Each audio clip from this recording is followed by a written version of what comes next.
Good morning, students. Today let us learn properties of operations on integers. There are 6 properties which we are going to discuss in this session: closure property, commutative property, associative property, distributive property, identity property, and inverse property.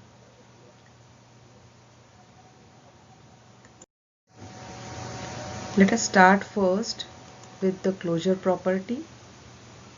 A set of numbers is said to be closed if the numbers produced under a given operation are also elements of the set. The meaning of this line is that if we are adding or subtracting or multiplying or dividing two integers, the answer also we should get in an integer. So let us check whether the given numbers are closed under the given operation. See, addition, I have taken 5 plus 7 is 12. So 5 is an integer, 7 is an integer, 12 is also an integer. So answer we are getting in integers, and the numbers which we are adding, those are also integers. Now 6 plus 0, 6 is an integer, 0 is an integer. The answer we are getting is 6, which is again an integer. So means when we are adding two integers, we are getting the answer also in an integer. So we can say that addition is closed under closure property. Next, we will take up subtraction. Let us take the example 5 minus 7. Now 5 is an integer, minus 7 is also an integer. The answer I am getting is minus 2, which is also an integer. Next, 9 minus 7. So 9 is an integer, minus 7 is an integer, and answer I am getting is 2, which is also an integer. So subtraction is also closed under closure property, or subtraction stands true for closure property. Multiplication. Now I am taking two numbers. 2 into 5 is 10. 2 is an integer, 5 is an integer, 10 is an integer. Minus 3 is an integer into 6 is an integer. I am getting the answer as minus 18, which is also an integer. So if you are multiplying two integer, answer also I am getting as an integer. So multiplication is also closed, means it stands true for the closure property. Now let us check for division. Now if I do a straight division, like bigger number divided by say a divisible number, I have taken now 9 divided by 3. So I am getting answer as 3. But if I divide 2 divided by 8, I'll get 1 upon 4, or if I'll convert that into decimal, I'm going to get 0.25. Means in some cases I'm getting the integer as an answer, but in few cases I'm getting either fraction or a decimal as a answer. So division is not closed under closure property, or I can say division doesn't stand true for closure property. So we have seen that for closure property, addition, subtraction and multiplication stand true, whereas division doesn't stand true. Now let us take up the next property, that is commutative property. So regarding addition, a plus b is equal to b plus a.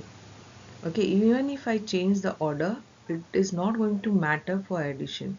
My answer is going to be same. 3 plus 4 is equal to 7, or 4 plus 3 is also 7. So we say for any two integers a and b, if a plus b is equal to b plus a, then integer addition is said to be commutative. So we have seen the example, therefore the integers satisfy commutative property under addition. And we see that order does not matter. Let us check for commutative property of multiplication.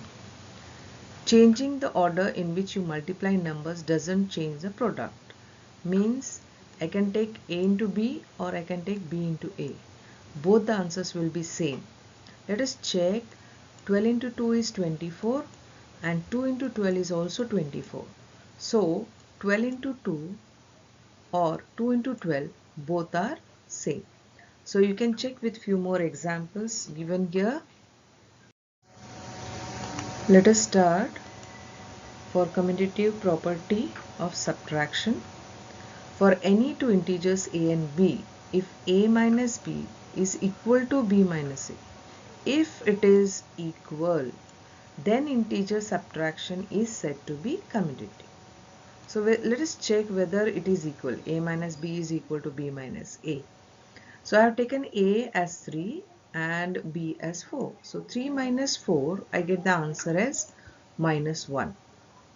So let me reverse the order. Now b minus a. So that is 4 minus 3. I am getting answer as 1. And we know that minus 1 is not equal to 1. Right? Therefore, the integers do not satisfy commutative property under subtraction. Means order does matter. Let us check for commutative property of division. For any two integers a and b, if a upon b is equal to b upon a, if these are equal, then integers division is said to be commutative. Let's check. Now I have taken a as 12 and b as 4. So 12 upon 4, my answer is 3. So let us check b upon a. That is 4 upon 12. I am getting a fraction 1 upon 3. If I convert into decimal something 0.333 I will be getting. Therefore, the integers do not satisfy commutative property under division. Order does matter. Now let us check for associative property of addition and multiplication. Associative property tells us that if 3 or more numbers are given, you can group them in a set of 2 and add. The order can be different. For example, a plus b you can add first and the answer can be added to c, or b plus c you can add first and the answer can be added to a. For example, here I have taken 2 plus 3 which is 5 and which is added to the c's value 4 which gives me 9. Now if I add b plus c here, 3 plus 4, 7, which is added to a's value 2 which is going to give me 9. So both the answers are same. So means addition stands true for associative property. Now for multiplication, I can group a into b first and the result can be multiplied to c, or I can multiply b into c first and the result can be multiplied to a. So let us check. So a's value I have taken as 2 and b as 3. So 2 into 3 is 6 and c's value is 4. So 6 is multiplied with 4, so that is 24. Now let us do the other grouping. B into c, that is 3 into 4, that is 12, and the result is multiplied to 2. So 2 into 12 is also 24. So multiplication also stands true for associative property. Associative property does not hold for subtraction and division. Let us check this is true or not. First example I have taken of subtraction. I have taken 9 minus 5 which is 4 and c's value is 3. So 4 minus 3 is 1. Now I am going to group 5 minus 3 which is 2 and I am going to subtract from 9. So 9 minus 2 is 7. 1 is not equal to 7. So subtraction doesn't hold true or doesn't stand true for associative property. Let us check for division. Now first I have grouped 8 divided by 4, that is a divided by b, which is 2, and c's value is also 2. So 2 divided by 2 is 1. Now I'm going to group b divided by c, that is 4 divided by 2, which I get the answer as 2. A's value is 8, so 8 divided by 2 is 4. 1 is not equal to 4. So division also does not stand true for associative property. Now next property is distributive property. The complete name is distributive property of multiplication over addition and subtraction. For any three integers a, b and c, a into the bracket b plus c is equal to a into b plus a into c. This is called distributive property. Let us check for addition as well as for subtraction. So I have taken a's value as 2 into b is 4 plus c is 3. So as 4 plus 3 is in the bracket, I am supposed to add them first. So 4 plus 3 will be 7, and if I multiply by 2, it will become 14. Or according to the distributive property, 2 can be multiplied to 4. 2 into 4 is 8 plus 2 into 3 is 6. So 8 plus 6 is 14. So let us check for subtraction.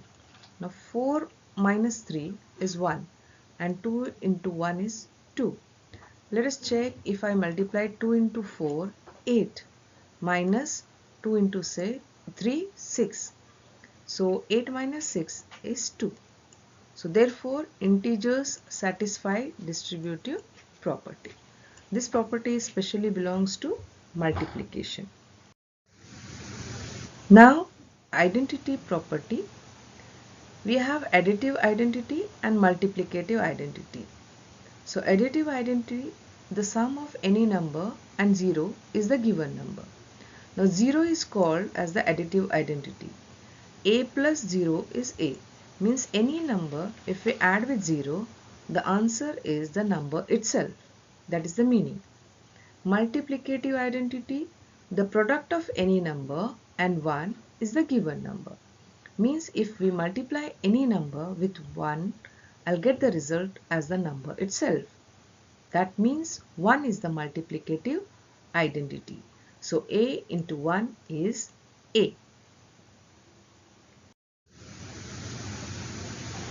Additive inverse and multiplicative inverse.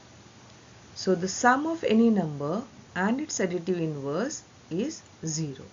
So minus A is the additive inverse of a number. Now if I add a additive inverse, I get the answer as a 0. So here 2 plus minus 2, I am going to get the answer as 0. So minus 2 becomes the additive inverse of 2. Multiplicative inverse, the product of any number and its multiplicative inverse is 1. So if I multiply with some number, I should get the answer as 1. So that some number is nothing but 1 upon A is the multiplicative inverse of the number A. A into 1 upon A is equal to 2. That means 2 into 1 upon 2 will give me 1, because this 2 I can cancel, this 2 I can cancel. So if I multiply with 1 upon 2, I am going to get the answer as 1.